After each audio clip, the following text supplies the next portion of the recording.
નમસ્કાર મિત્રો, કેમ છો? કાચા ગુજરાતીના આપ સૌને જય શ્રી રામ. મજામાં હશો? ગુજરાતીમાં એક કહેવત છે, મફતનું ખાવું ને મસ્જિદમાં સૂવું.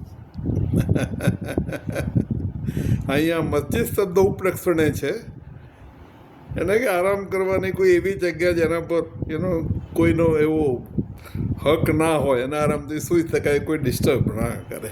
મફતનું ખાઈને સૂઈ જવાનું, કોઈ જાહેર જગ્યાએ જઈને જ્યાં કોઈ ડિસ્ટર્બ ના કરે. મિત્રો, આ કહેવત શું સૂચવે છે? આપણા ધર્મ પ્રમાણે 4 પુરુષાર્થ હોય છે મનુષ્ય જીવનમાં: અર્થ, કામ, ધર્મ અને મોક્ષ.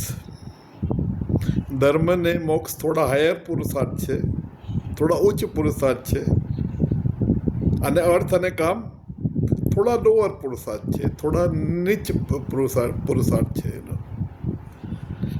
હવે જો નિમ્ન પુરુષાર્થ છે.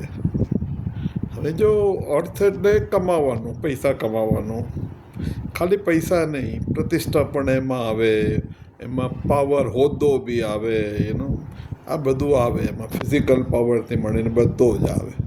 પૈસો એટલે અર્થ એટલે એક સૂચક છે આ બધાનું. એટલે અર્થ પુરુષાર્થ છે. આપણે બધા જે કામ ધંધો કરીએ છીએ તે. બીજો જે કામ પુરુષાર્થ, આપણી બધી ઈચ્છાઓને પૂર્ણ કરીએ છીએ, કે અમુક જરૂરિયાતોને પૂરી કરીએ છીએ. બધી ઈચ્છા નથી હોતી. 2-3 ટાઈમ રોજ ખાવું પીવું એ કંઈ ઈચ્છા નથી, આપણી જરૂરિયાત છે. આપણી માથે એક છત હોવી જોઈએ, એ આપણી જરૂરિયાત છે. આપણી બધી જરૂરિયાતને પૂરી કરવી, ફેમિલી ચલાવવું, બાળકોને એજ્યુકેશન આપવું, બધી જવાબદારી સામાજિક, રાષ્ટ્રીય, એ બધી જવાબદારી ફેમિલી સિવાયની પૂરી કરવી. આ બધા, અને આપણી જે કંઈ ઈચ્છા હોય, એનો ફરવાની ઈચ્છા હોય, ટીવી જોવાની ઈચ્છા હોય, એને બધી પરિપૂર્ણ કરવી. અર્થ અને કામ પુરુષાર્થ તો દરેક જણ કરતા જ હોય છે. એના માટે કોઈ પ્રોત્સાહનની જરૂર નથી, કોઈ મોટિવેશનની જરૂર નથી.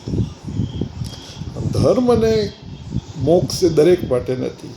એમાંથી ધર્મ ઘણા બધા માટે છે, મોક્ષ બહુ જ ઓછા માટે છે. મિત્રો, હવે અર્થ અને કામની જે વાત છે, ઘણા એવા બી લોકો હોય છે કે જેને અર્થ અને કામમાં બી આળસ આવે છે, કે શું કામ કરવું, શું કામ કમાવું. લોકો કમાય છે ને, લોકો કમાય છે, એમાંથી થોડો ભાગ લઈ લેવો. એટલે ચોરો થોડા એ પ્રકૃતિના હોય, ડાકુઓ થોડી પોતે બહુ મહેનત ના કરે, પણ જે કમાતો એમાંથી થોડો ભાગ મેળવી લે. આ બોમ્બે ને મોટા મોટા સિટીમાં હપ્તા સિસ્ટમ ચાલે છે, પ્રોટેક્શન મની એમ કે તમારે અહીંયા ટકવું હોય તો પૈસા આપવાના. એટલે આ લોકોને કંઈ કરવાનું નહીં, બસ હાથ હલાવતા રહેવાનું, દાદાગીરી કરવાની, પૈસા લેવાનું, કોઈ પુરુષાર્થ નહીં કરવાનો. એ લોકોને તોય થોડો પુરુષાર્થ કરવો પડે.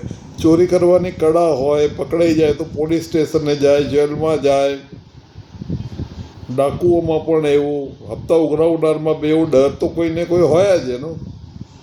અને મહેનત બી હોય, ઓછી હોય. પૈસા ડાયરેક્ટ કમાવા કરતાં ઓછી, પણ મહેનત તો હોય જ મિત્રો. ઘણા બધા એવા હોય છે કે એમને એ મહેનત બી નથી કરવી હોતી. બસ આમ ડગર વગર ફર્યા કરે. કોઈ બરાબર કપડાં પહેરે નહીં, કોઈ ખવડાવી દે ત્યાં ખાઈ લે, જાહેર ભોજનના પ્રોગ્રામ જ્યાં ચાલતા હોય ત્યાં ખાઈ લે. મોટા અમુક જગ્યાએ ધર્મશાળાઓમાં મફત ખાવાનું મળે છે, ધાર્મિક સ્થળોએ મફત ખાવાનું મળે છે, મંદિરોની અંદર, ગુરુદ્વારાઓની અંદર, અને ઘણા બધા ધાર્મિક સ્થળોમાં મફત ખાવાનું મળે જ છે. એ મફત નથી હોતું, એની પાછળનો સ્પિરિટ હોય છે, ભાવ હોય છે, અને એક પ્રસાદ ભાવના હોય છે. પણ આ લોકોને એવી બધી ભાવના હોતી નથી. આમનો મોટે આ બધું મફત છે એમ કે. એટલે કંઈ જ કરવાનું નહીં. જ્યાંથી જે મળે તે ખાઈ લેવાનું, ના મળે તો માંગીને ખાઈ લેવાનું. અને પછી સૂવા માટે આપણે કંઈ ઘર બરની જરૂર નથી હોતી. મસ્જિદમાં સૂવું એટલે ઉપલક્ષણે છે. કોઈ બી જગ્યાએ જોવાનું, કોઈ એવો ફૂટપાથનો ખૂણો શોધી કાઢે જેમાં કોઈ બહુ ડિસ્ટર્બ ના કરે, કે કોઈ એવી બેંક હોય કે જે રાત્રે બંધ થતી હોય, નીચે જઈને સૂઈ જાય ત્યાં જઈને. એવી કેટલી બધી ભારત દેશમાં તો બહુ જગ્યાઓ છે. અને આપણી પોલીસની નિષ્ક્રિયતાને કારણે આવા લોકોને બધું આસન મળે જ છે એમને, અને નિરાંત મળે બી છે રાતે એનો. એટલે જે લોકો કોઈ પણ પુરુષાર્થ ન કરતા હોય જિંદગીમાં, એમના માટે કહેવત છે કે મફતનું ખાવું ને મસ્જિદમાં સૂવું. આ લોકો દેશ માટે, સમાજ માટે એનું બહુ નુકસાનકારક છે, આપત્તિ સ્વરૂપ છે. એમને સીધા કરવા જોઈએ, અને એવા સીધા કરવા જોઈએ કે દોડતા થઈ જાય. કારણ કે એમના અણુમાં આળસ ભરેલી છે. એ આળસને ભગાડવી પડે એનું, અને પુરુષાર્થ તરફ વાળવી પડે. જે માણસને કામ નથી કરવું, એને ભિક્ષા આપીને આપણે પુણ્ય નથી કમાતા. મળતું હશે, પણ ખરેખર એને આપણે વધારે આળસુ બનાવીએ છીએ. કોઈ સશક્ત માણસને શું કામ ભિક્ષા આપવી? કોઈ કામ કરી શકે તેવા માણસને શું કામ ભિક્ષા આપવી? એનો કોઈ અપંગ છે, બેડ રિડન છે, પ્રોબ્લેમ્સ છે, એને તમે મદદ કરી શકો. કોને મદદ કરવી એ બી બહુ જરૂરી છે એનું. હા, આપણી ભાવના સારી હોય તો રિફ્લેક્શન મળે કર્મની અંદર, પણ સોસાયટી પોઈન્ટ ઓફ વ્યૂ જરૂરી છે કે આવા માણસોને બહુ પ્રોત્સાહન ના અપાય, નહીં તો આવા વધુ ને વધુ વધતા જાય તો સમાજ માટે લાયબિલિટી છે, બોજો છે મિત્રો. મફતનું ખાવું ને મસ્જિદમાં સૂવું, આ બધાનો નિકાલ કરો મિત્રો. આભાર. Thank you so much. So nice of you.